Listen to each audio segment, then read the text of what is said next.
Hello दोस्तों, VS online कक्षा में आपका एक बार पुनः स्वागत है। हम समास का टॉपिक पढ़ रहे थे। अब समास के हमने परिभाषा, उसका अर्थ, वो सब हमने पढ़ चुके हैं। अब हम समास के जो हमने बताया था कि समास के 4 भेद, 5 भेद और 6 भेद किस तरह से हैं, अब उनकी हम व्याख्या करेंगे। उसमें सबसे पहला समास है द्वंद्व समास। ठीक है। शब्द शुद्धि में मैंने आपको बताया था, अगर द्वंद्व इस तरह आ जाए आपके पास ऑप्शन में और इस तरह आ जाए, ये दो है, जैसे 1 नंबर पे ये, दूसरा ऑप्शन ये, तो जब शब्द शुद्धि में जो समास है वो आपको ये ठीक करना है, क्योंकि जो संयुक्त अक्षर थे हमारे, जो मैंने पिछली कक्षा में आपको बताया था, उनके अलावा और भी जो वर्ण है वो टुकड़े करके ही सही होगा। संयुक्त अक्षर के टुकड़े नहीं होते जो शब्द शुद्धि में है। जैसे अभी द्वंद्व समास ऐसे लिखा हुआ है, ठीक है। एक द्वंद्व जो है ऐसे भी लिख दिया जाता है, जैसे जो पंचम अक्षर है। तो आपने जो जैसे जो ये वाह है, इसको यहाँ पे इस तरह हमने टुकड़े करके लिखा है ना, तो आपको सबसे पहले प्राथमिकता ये देनी है। अगर ये ना हो तो फिर ये आंसर आएगा। तो आपने ये चीज का ध्यान रखना। शब्द शुद्धि का एक क्वेश्चन, 1 या 2 क्वेश्चन एस्टेट में बनता है। अब देखिए क्या होता है द्वंद्व समास। द्वंद्व समास में उभय पद प्रधान होता है। जैसे हमने समास में पढ़ा कि समास में 2 पद होते हैं, प्रथम पद और द्वितीय पद। तो इसमें क्या है, इसमें जैसे जो प्रथम पद और जो द्वितीय पद दोनों क्या है, वो प्रधान है। दोनों क्या है, उनकी प्रमुखता है।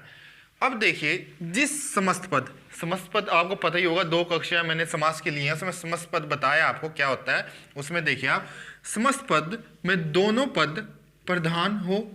सबसे पहले कंडीशन ये है, ये आपका जो प्रश्न है, जो 4 लाइनें बनाते हैं, जो व्याख्यात्मक प्रश्न होते हैं, उसमें आ जाता है। जैसे किस समास में दोनों पद प्रधान होते हैं, ठीक है। दूसरा क्या है, इसमें आगे एक दूसरे की विलोम, एक ये विशेषता है इसकी, ये इसकी परिभाषा भी है, विशेषता भी है, और इसमें जो इसकी पहचान भी है। तो आपने ये ध्यान रखना है, द्वंद्व समास में जिस समास में समस्त पद जो है, समस्त पद के दोनों पद जो प्रधान हो और एक दूसरे के विलोम हो या विलोम जैसे हो। जरूरी नहीं है कि विलोम हो, विलोम जैसे भी हो सकते हैं, ठीक है। वो मैं आगे आपको बताऊंगा किस तरह से है। वहां पर द्वंद्व समास रहता है।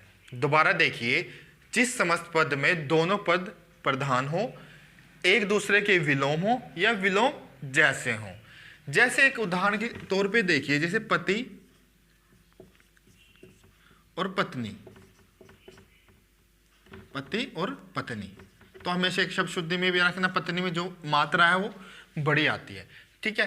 तो पति और पत्नी, इसमें पति का जो प्रथम पद है वो भी पूरा और पत्नी ये भी पूरा, एक दूसरे पे आश्रित नहीं है, दोनों क्या है, प्रधान है, दोनों अपने अपने स्थान पे महत्वपूर्ण है।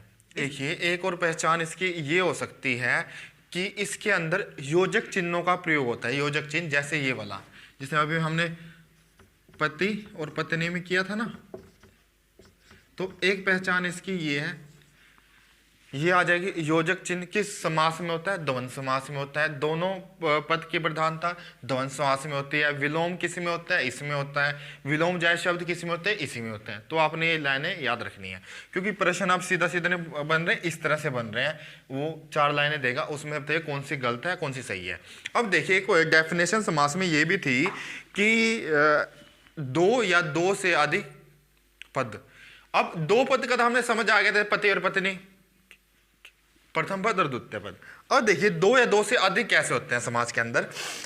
जैसे देखिए तन मन धन, देखिए इनमें योजक चिन्ह है ना, ये 3 शब्द वाला बन गया ना, 3 शब्द वाले, तन मन और धन। अब इसके बीच में जो योजक है, इसमें क्या और आएगा, और तन और मन और धन, ठीक है। ये है इसमें पत्र पुष्प फूल फल, कुछ भी आ सकता है, ठीक है। यहां भी और का प्रयोग, और का प्रयोग, ठीक है।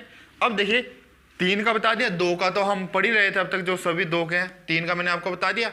अब देखिए, मन और बुद्धि और चित्त और अहंकार, ये देखो मैंने 4 का बता दिया। अब आपको समझ आ गया ना, जो परिभाषा हमने पढ़ी थी उसमें 2 या 2 से अधिक कैसे होते हैं। 2 से अधिक तन मन धन चित्त अहंकार, 5 भी होते हैं। तो आपसे अगर कोई पूछे 2 से अधिक शब्दों का उदाहरण दीजिए, भी 2 से अधिक जो शब्द आप कह रहे हैं, 2 तो चलो हमने मान लिया, पति पत्नी, हवन सामग्री, रसोई के लिए घर, जैसे इस तरह के हो जाते हैं। पर 3 शब्दों वाला कौन सा है, जैसे तन मन धन से सेवा करेंगे, इस तरह पत्र पुष्प फल, मन बुद्धि चित्त अहंकार, ये 4 का हो जाएगा। अब देखिए, अब आप पे प्रश्न आए कि द्वंद्व समास के, प्रश्न आए कि द्वंद्व समास के कितने भेद हैं, 3 भेद हैं। ठीक है, अगर उसने दे दिया द्वंद्व समास के 4 भेद होते हैं, तो वो क्वेश्चन, वो जो लाइन है वो गलत होगी। 3 भेद होते हैं। कौन कौन से होते हैं वो देखिए। सबसे पहले होते हैं इतरेतर द्वंद्व। अब आप देखिए इसमें संधि कैसे चलती है। देखिए, इतर प्लस इतर, जो इतरेतर है इसे क्या करेंगे, इतर प्लस इतर।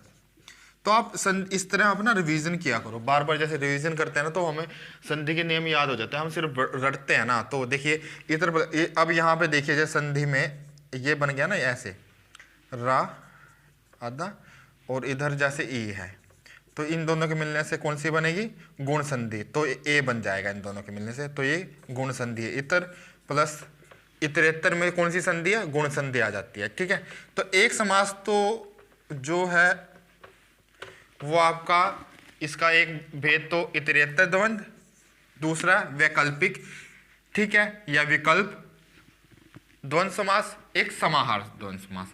अब इसमें देखिए, इसकी भी आपको ध्यान रखना है, जो इतरेतर द्वंद्व है उसके अंदर हम और का प्रयोग करेंगे। ठीक है, और का प्रयोग करेंगे। जो विकल्पिक द्वंद्व है, विकल्प या विलोमात्मक भी बोल देते हैं इसको, उसमें तथा या अथवा इन शब्दों का प्रयोग करेंगे। और समाहार में क्या है, हमेशा अंत में आदि या इत्यादि का प्रयोग करेंगे। तो आपने ये ध्यान रखना है। अब देखिए, माता और पिता, माता और पिता। अब देखिए यहाँ पे माता और पिता, हम इसको कैसे लिखेंगे, माता और पिता को, माता और पिता। अब देखिए यहाँ क्या रहेगा, इसमें इतरेतर द्वंद्व में इसमें विलोम या विलोम जैसे शब्द होंगे दोनों, जैसे हमने परिभाषा में पढ़ा था ना, विलोम या विलोम जैसे। इतरेतर द्वंद्व में जैसे दूध और रोटी, अब जो दूध रोटी है ये विलोम जैसा है, विलोम नहीं है। जला भुना, देखिए जला भुना विलोम जैसा है, विलोम नहीं है। पर माता और पिता क्या है, विलोम है। ठीक है, ये विलोम शब्द है। और इसमें जब माता पिता आएगा तो और का प्रयोग इतरेतर में। थोड़ा इसमें क्या है कि एक द्वंद्व की स्थिति बनी रहती है कि भी हाँ कहाँ और क्या, इस तरह आएगा।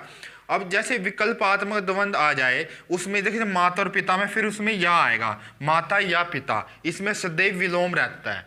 आप आए ध्यान में, अगर यहाँ और आए, अगर ये आ जाए ना माता और पिता, तो वो इतरेतर द्वंद्व है। अगर माता या पिता आए तो वो क्या है, सदैव विलोम रहेगा।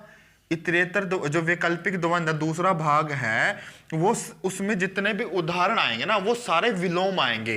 पर इतरेतर द्वंद्व में विलोम भी हो सकता है और विलोम जैसा भी हो सकता है। ठीक है, और उसमें और आएगा। तो जब वैकल्पिक आए तो या अथवा और तथा आए तो वो हमेशा किसका उदाहरण होगा, वैकल्पिक या विलोमात्मक द्वंद्व समास का। ठीक है, जैसे भला बुरा, भला या बुरा। ठीक है, भला और बुरा नहीं, भला या बुरा। अब देखिए कुछ एक अपवाद फिर आ जाता है। देखिए जैसे कि मैंने बताया कि योजक चिन्ह होते हैं। अगर प्रश्न आए कि योजक चिन्हों का प्रयोग नहीं होता, होता है, बिना योजक चिन्हों के प्रयोग के भी शब्द होते हैं इस द्वंद्व समास में। देखिए शीतोष्ण, जब इसका हम टुकड़ा करेंगे, देखिए शीत और उष्ण। ठीक है, शीतोष्ण। लाभ, जैसे लाभ अलाभ। अब जैसे देखिए भीम अर्जुन, भीमार्जुन, कृष्णार्जुन।